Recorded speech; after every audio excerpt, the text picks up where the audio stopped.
It was her communications director, Stephanie Grisham, who did give CNN a comment today about this. I'll read it in full just so we have it. Mrs. Trump hates to see children separated from their families and hopes both sides of the aisle can finally come together to achieve successful immigration reform. She believes we need to be a country that follows all laws, but also a country that governs with heart. So like you said, it doesn't deviate too much from what the president himself is saying. She's clearly noting that this is a partisan issue. There's both sides of the aisle. However, she does tend to be the more compassionate voice of this administration, and it is unusual for her to weigh in on policy issues. She certainly doesn't have to. However, having made helping children and her Be Best policy the real essence and crux of her First Lady platform, it seems appropriate that she does at least say something. This is why we reached out to her, and this is the response via her office. But, you know, it's those last few words that particularly stand out: govern with heart.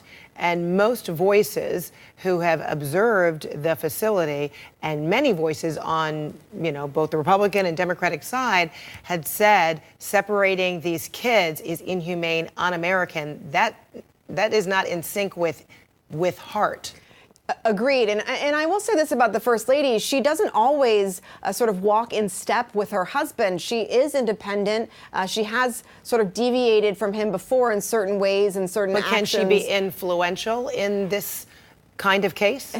From what we understand, she does speak with him about certain issues, behind the scenes. She is influential, certainly. However, this is clearly an issue that the president has decided is a congressional issue with Democrats. I'm not sure how much sway Mrs. Trump is going to have with her husband, or whether that's even her role to have that in terms of influence. I think really, again, she's sort of echoing what her husband is saying for the most part with this statement. It doesn't really sort of break news in a way, but she does say it, reminding people about the heart issue, which is clearly something that it sounds like she's struggling with. And I believe, again, this is her speaking out because she has chosen children. And of course, these are the headlines, these are the images we were just seeing that we're all seeing across the country. Yeah, I mean, it's a really interesting thing, because if you said that, she most likely is struggling with this. This is the First Lady who has advocated for children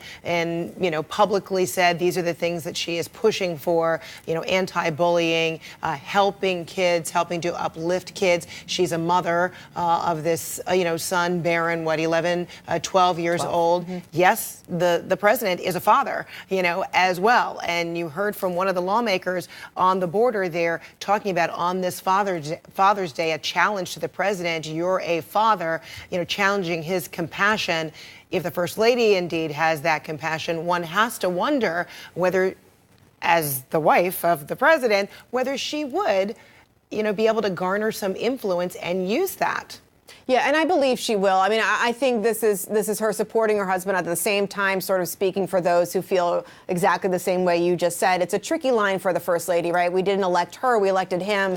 And speaking on policy and weighing in is a very gray area. However, I think for a First Lady that we don't hear from quite often that much, especially in terms of policy, this step forward could mean that she is hoping to influence her husband. We'll just have to see what happens with her.